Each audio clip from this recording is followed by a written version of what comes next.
Super Rugby AU round number 9, the penultimate regular season round.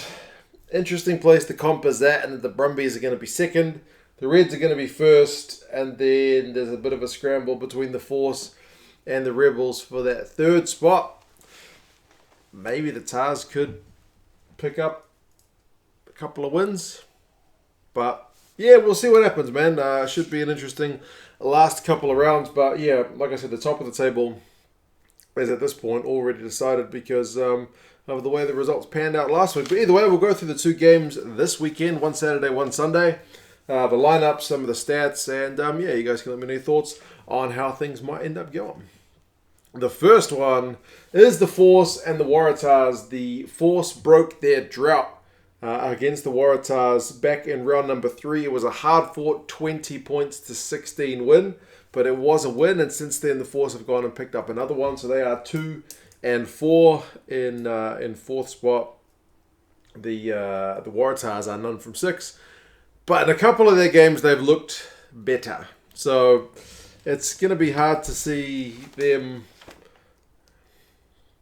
I don't know, really picking up and putting in a huge shift, but I suppose it's possible. They are away in this game, so that's not going to do them any favours, but yeah, they were close last time, so I guess you never know. In terms of the lineups, the Force have made a few changes. They got Robertson, Kaitu'u, and Medrano as the front row, which is a pretty solid unit. Thrush and Tamani continue on the second row. Thrush continues to be a real threat on opposition ball, so that's one thing the Waratahs will have to be pretty mindful of. Anstey gets a start after his heroics last week where he scored the match-winning try. He takes the place of Fergus Lee Warner, and Koteka and Stander are 7 and 8 as well. Remember, Lozana has picked up an injury after a pretty big shift at number 8 last week, but Stander is no slouch, so good to have him along. Kubeli and Miotti continues the Argentinian 9-10 combo. Pretty happy with them, to be fair. Godwin got through a heap of work last week in his first game back defensively. Obviously, he'd like to have a bit more chance to open things up, but that's been something the Force have struggled a little bit with kind of all season, but defensively they're a proper unit, and he was a good part of that. Kurandrani, I'm still waiting for this guy to really, really crack on. Like, he makes a lot of carries, but he's not quite been the same Force. He's been good without being great, so I would like to see him make a bit more impact on the game from that 13 jersey, maybe against the Waratahs. It's a chance to do that. Olawafela gets another crack at left wing. Kahui's on the right wing. He replaces Ralston, who's injured. Remember, took a bit of a head knock last week. And McGregor is there at fullback. Hopefully he's been practicing kicking the ball out. If you're ahead at the end of the game, that's one skill you want to be able to do. The bench still got Reedy, Lee Warner, like I mentioned, Pryor, and so on.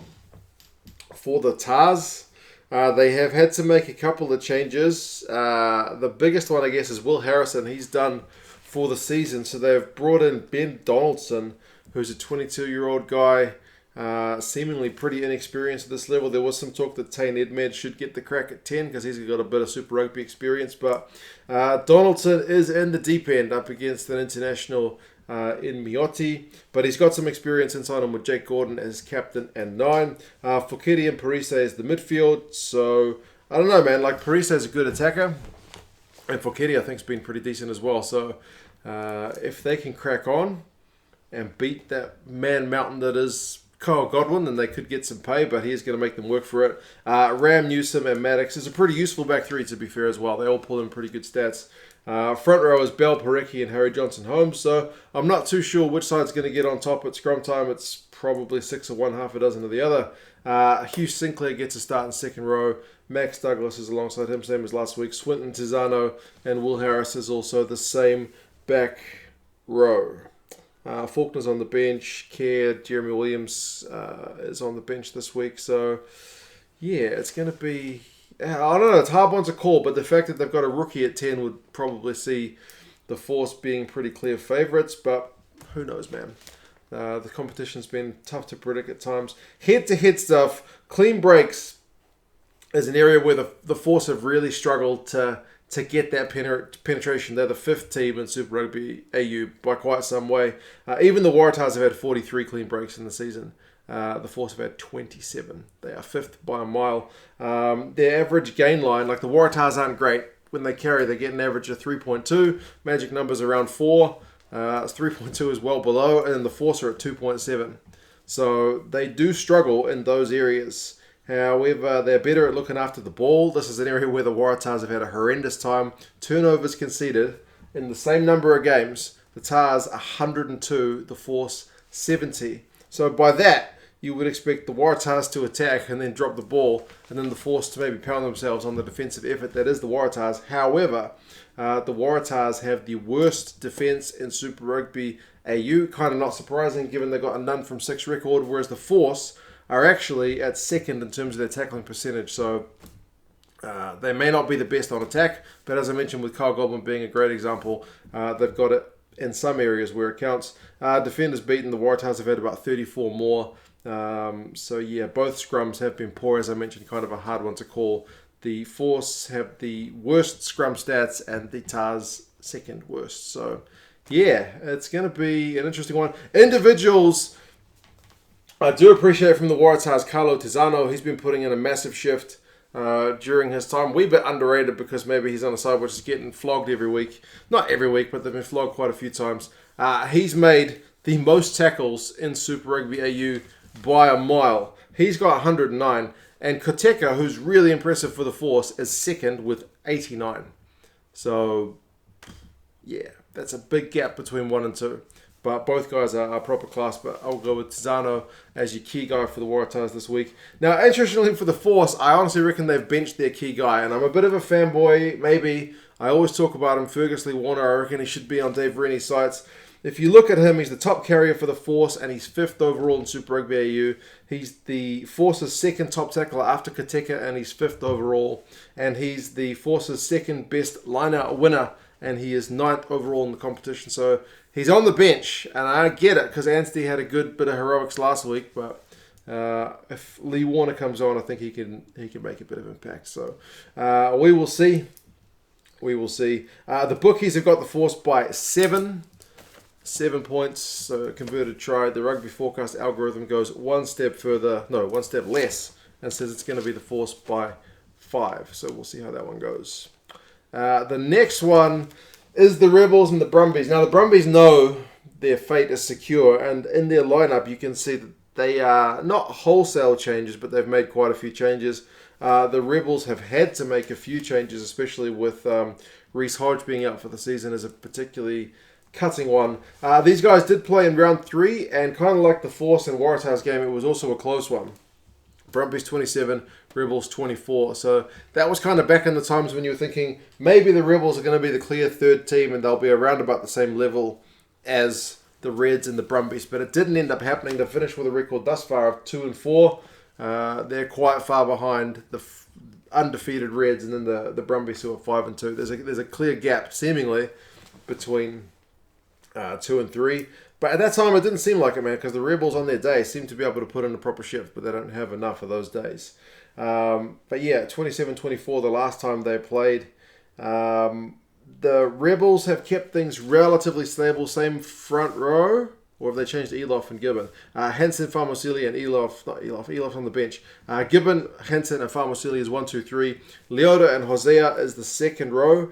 Kemeny, Hardwick, and Wells is the back row. So again, it's not the hugest forward pack, but Farmosili carries for days. Hansen, interestingly, still beats out Uelese.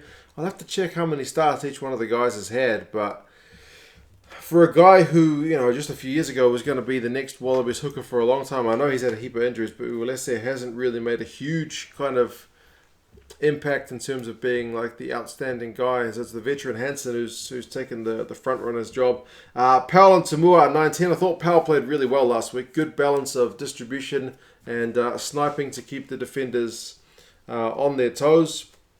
Magne comes in at 12. I don't think we've seen him this season, have we? So Holland drops to the bench. Ely is still there at 13. He's been pretty solid. Korobede is still phenomenal. I'll get to some of his individual numbers soon. And Lamani's been a really surprise package on the right wing as well. Halfback come winger has been he looks like, if you didn't tell me he was a halfback, he just looks like a solid winger from what we've seen of him. And Pincus comes in from the bench to be at 15 because Hodge, as I mentioned, is out for the season.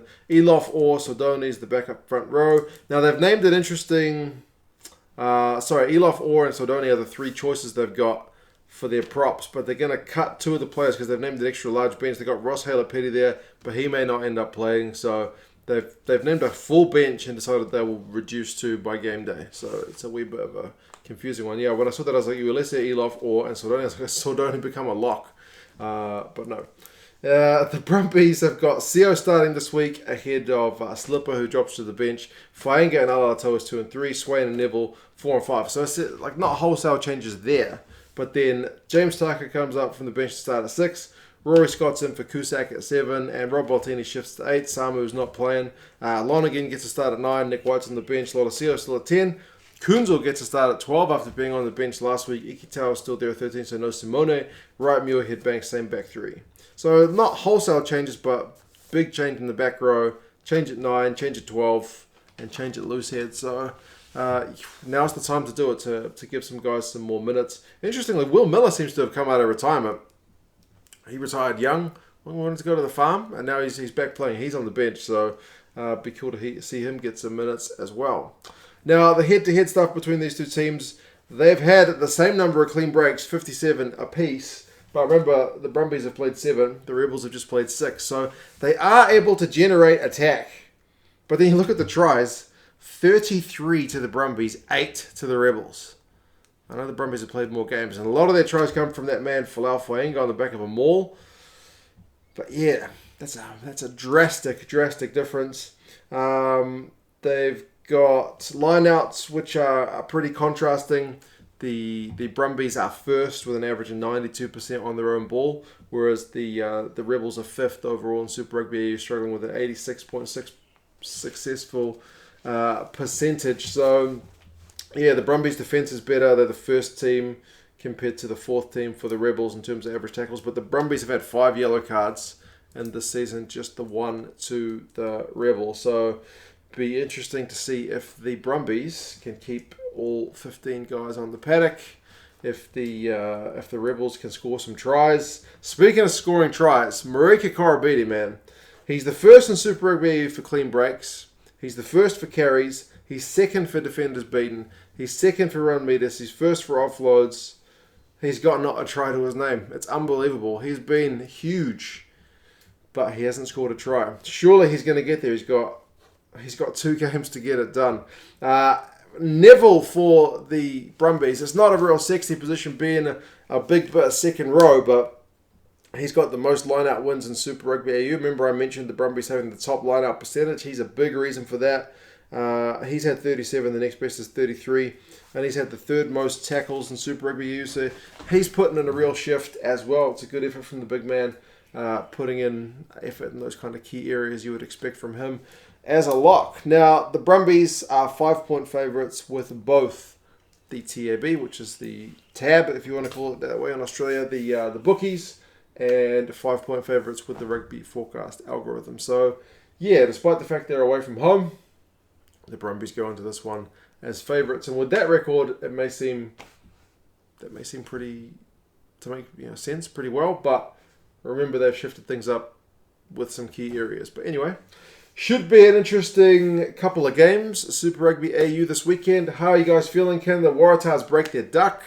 Will the Force do the double over the Tars? Can the Rebels finally knock over one of the big boys to put themselves in contention? Both of these sides, if either one wins and the other one loses, that's going to be absolutely massive. But anyway, we will see what happens. Remember, the 2 teams have played the same amount of games, so absolutely crucial they get wins. But anyway, you guys have any thoughts? Like the video if you got all this way, please. It does help out with all the algorithmic stuff that goes on in the background at YouTube. But anyway, I'll talk to you guys again soon. See you later.